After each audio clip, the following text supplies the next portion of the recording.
Assalamualaikum warahmatullahi wabarakatuh. Halo sobat beriman, apa kabar semua? Semoga senantiasa berada dalam lindungan Allah Subhanahu wa Ta'ala. Pada peristiwa kiamat, semua manusia akan mati dan mengalami kehidupan di alam akhirat. Penyesalan hanyalah tinggal penyesalan bagi orang-orang yang tidak beriman. Pada hari itu, orang yang tidak beriman sungguh telah putus harapannya karena pertolongan Allah Subhanahu wa Ta'ala sudah tidak mungkin lagi datang kepadanya. Sebaliknya, bagi orang-orang yang beriman, penantiannya adalah penantian yang penuh harapan akan pertolongan Allah Subhanahu wa Ta'ala.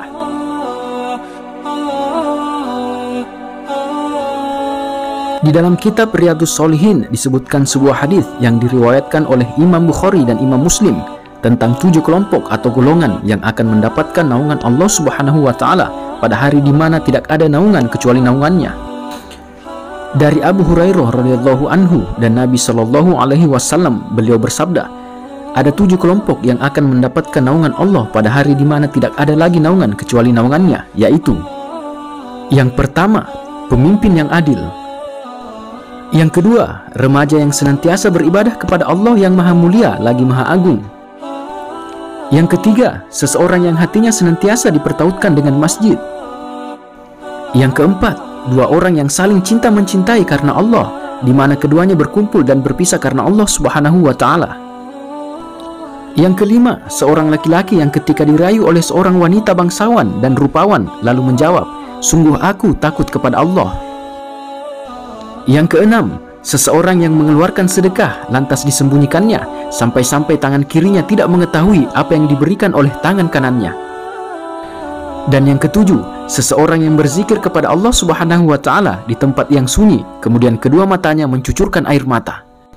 Hadits riwayat Bukhari dan Muslim.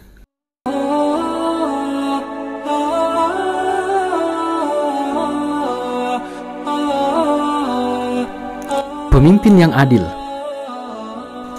Pemimpin adil menempati posisi tertinggi di antara kriteria lainnya. Pemimpin adil baik secara perilaku maupun dalam hal perhatian dan pemberian yang tidak harus sama rata. Adil berarti tidak berat sebelah atau bertindak tanpa pandang bulu. Dalam menegakkan keadilan, tidak berlaku lagi persaudaraan atau pertemanan. Siapapun jika bersalah, keadilan akan ditegakkan secara proporsional. Bahkan termasuk jika diri sendiri bersalah, keadilan juga harus ditegakkan. Maka sungguh tidak mudah menjadi pemimpin yang adil. Tetapi juga tidak terlalu sulit jika memang kita dapat selalu objektif menilai, termasuk pada diri sendiri. Perilaku adil inilah yang menjadi penyebab kehidupan harmonis di tengah masyarakat, dan selanjutnya akan berdampak pada tingkat kesejahteraan dan kebahagiaan bagi masyarakat. Itulah tujuan utama konsepsi kehidupan umat manusia sebagai makhluk yang bermartabat tinggi. Maka hukum dan etika kehidupan ini haruslah memenuhi rasa keadilan bagi semua tanpa terkecuali. Tidak boleh ada yang memiliki kekebalan hukum. Hukum harus ditegakkan bagi semua. Hukum tidak tajam ke bawah dan tumpul ke atas. Ditegakkannya keadilan ini demi kebaikan bersama. Sebab jika pemimpin bertindak adil, masyarakat akan merasa terayomi oleh kepemimpinannya. Remaja atau pemuda yang taat beribadah. Golongan atau kelompok kedua adalah pemuda atau pemudi yang tumbuh dengan selalu beribadah kepada Allah Subhanahu wa Ta'ala. Mereka selalu menghiasi waktu-waktunya dengan sibuk beribadah, sedangkan puncak atau komandan seluruh ibadah adalah solat. Maka menjaga solat menjadi hal paling utama dalam hal ini. Di samping itu, tidak kalah pentingnya adalah senantiasa berada dalam majelis ilmu, terutama ilmu agama. Pemuda yang demikian pasti akan tumbuh menjadi manusia yang senantiasa bertakwa kepada Allah Subhanahu wa Ta'ala. Ia memiliki komitmen kehidupan kepada Tuhannya yang menjalankan kehidupan secara seimbang antara tuntunan kehidupan sosial dan keluarga. Semua itu sebagai wujud tanggung jawab akan amanah kehidupan dari Tuhannya. Maka masa muda yang demikian ada harapan untuk dapat naungan dari Allah Subhanahu wa Ta'ala. Sebaliknya, pemuda yang menghabiskan waktunya untuk aktivitas yang melanggar syariah tentu tidak termasuk dalam kriteria ini.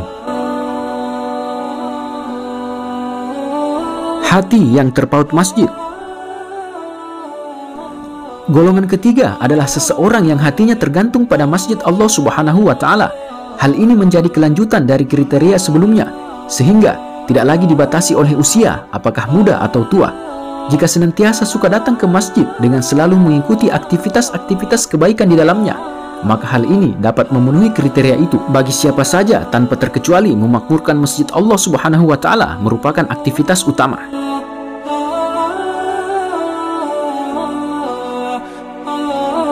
Saling mencintai karena Allah. Golongan keempat adalah dua orang yang bersahabat dan saling mencintai karena Allah Subhanahu wa Ta'ala, sehingga jika bertemu dan berpisah juga karena Allah Subhanahu wa Ta'ala. Persahabatan yang demikian jelas berdasarkan ketakwaan kepada Allah Ta'ala. Maka mencari sahabat yang senantiasa mengedepankan nilai kebenaran merupakan kebutuhan penting dalam sebuah pergaulan. Sebaliknya, sahabat yang tidak lagi mengindahkan nilai kebenaran harus dihindari, sebab pasti berdampak kepada buruknya pula kehidupan yang berkaitan dengan kualitas spiritualitas diri. Membentuk komunitas pencinta ilmu atau majelis taklim dalam rangka memahami ilmu-ilmu Allah Subhanahu wa Ta'ala juga merupakan bagian dari kriteria hadis tersebut, sepanjang aktivitas di dalamnya dalam rangka di jalan Allah Ta'ala. Sahabat sejati selalu saling mencintai karena Allah Ta'ala, bertemu dan berpisah karena Allah Ta'ala, tidak tergantung dalam kondisi kaya ataupun miskin. Sahabat sejati selalu setia dalam suka dan duka, saling bahu-membahu dan menopang untuk tetap istiqomah di jalan Allah Ta'ala apapun keadaan dan kondisinya. Kesedihan yang dialami salah seorang di antaranya menjadi kesedihan sahabatnya. Demikian pula jika terdengar kebahagiaan, maka akan membahagiakan bagi lainnya. Sungguh persahabatan yang indah karena Allah Subhanahu wa Ta'ala, maka pantaslah Allah Ta'ala memberikan naungan kepada mereka.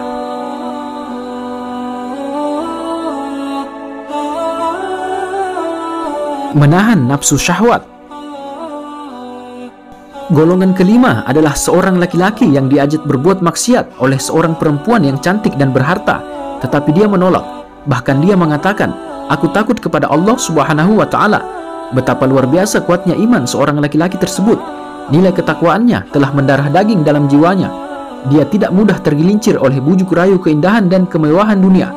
Ia senantiasa berpegang teguh dengan nilai-nilai ketakwaan kepada Allah Ta'ala, tidak akan mengorbankan keimanannya hanya demi tipu daya kehidupan dunia.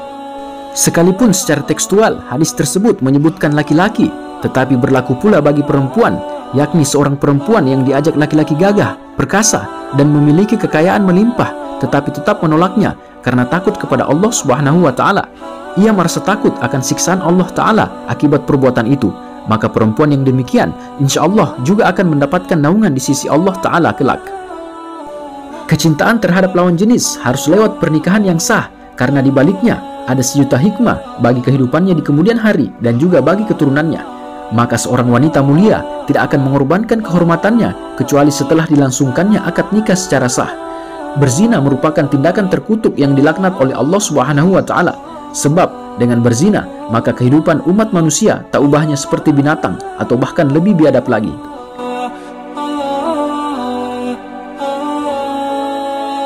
Ikhlas bersedekah. Golongan keenam adalah seseorang yang bersedekah secara sembunyi-sembunyi, sehingga seolah-olah ketika tangan kanannya memberi, tangan kirinya tidak mengetahui.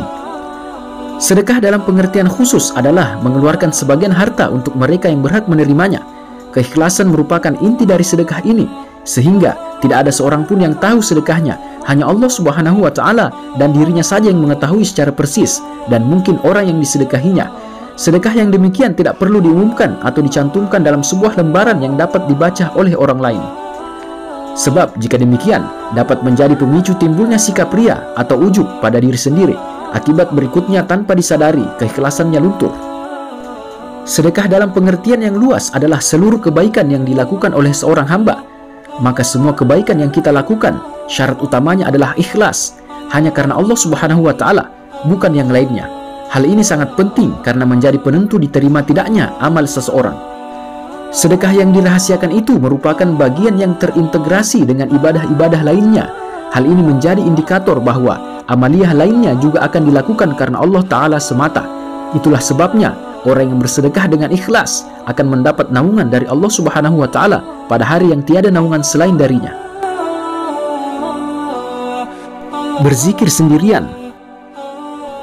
Golongan ketujuh adalah seseorang yang berzikir secara menyendiri dan berlinanglah air matanya sebagai wujud aktivitas bertakarrub kepada Allah Subhanahu wa Ta'ala dan selalu menjaga keikhlasan. Mereka selalu berusaha tazkiyatun nafs untuk membersihkan diri dari sifat tercela dengan menyandarkan dirinya kepada Allah Subhanahu wa Ta'ala.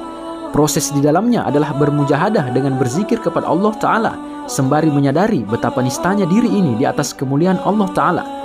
Bukankah telah memberikan anugerah yang begitu melimpah, tetapi kita enggan untuk berbakti kepadanya dalam arti yang sesungguhnya. Padahal Allah Subhanahu wa Ta'ala juga telah memuliakan diri kita dari pandangan orang lain.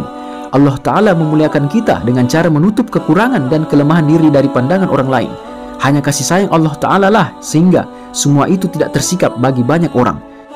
Jadi siapapun diri kita sesungguhnya wajib menyadari akan kekurangan diri ini, yang kemudian wajib berusaha berbenah dan berbenah. Sedangkan jika kita berzikir secara berjamaah, bahkan juga kadang meneteskan air mata, belum termasuk kriteria hadis di atas. Sebab bisa jadi hal itu kita lakukan masih ada tendensi yang terselip di dalamnya, bukan semata-mata karena Allah Ta'ala. Oleh karena itu, zikir yang demikian boleh dikatakan sebagai bentuk latihan yang mestinya ditindaklanjuti dengan berzikir dengan keadaan sendirian di waktu yang senyap dan sepi. Zikir ini akan benar-benar mengasah jiwa untuk senantiasa dalam ketakwaan kepada Allah Ta'ala. Termasuk di dalamnya adalah zikir saat sholat 5 waktu yang memiliki keterkaitan dengan praktik zikir sebagaimana maksud hadis tersebut, yaitu secara sendirian di saat sepi. Dengan berzikir secara benar, insya Allah kita akan dapat berzikir secara hakiki, yakni dalam aplikasinya di kehidupan kita sehari-hari, selalu menyesuaikan dan menyelaraskan dengan ketentuan Allah Subhanahu wa Ta'ala dan Nabi Muhammad Sallallahu Alaihi Wasallam. Semoga umat Islam dapat memasuki paling tidak sebagian di antara 7 kriteria yang akan mendapat naungan Allah Subhanahu wa Ta'ala pada hari kiamat. Pada hari itu tidak ada yang dapat menaungi kecuali Allah Ta'ala, Zat yang Maha Agung, Maha Perkasa. Amin ya Rabbal Alamin. Sampai ketemu lagi di video-video selanjutnya. Semoga Allah Subhanahu wa Ta'ala senantiasa menerima semua amal ibadah kita. Wassalamualaikum warahmatullahi wabarakatuh.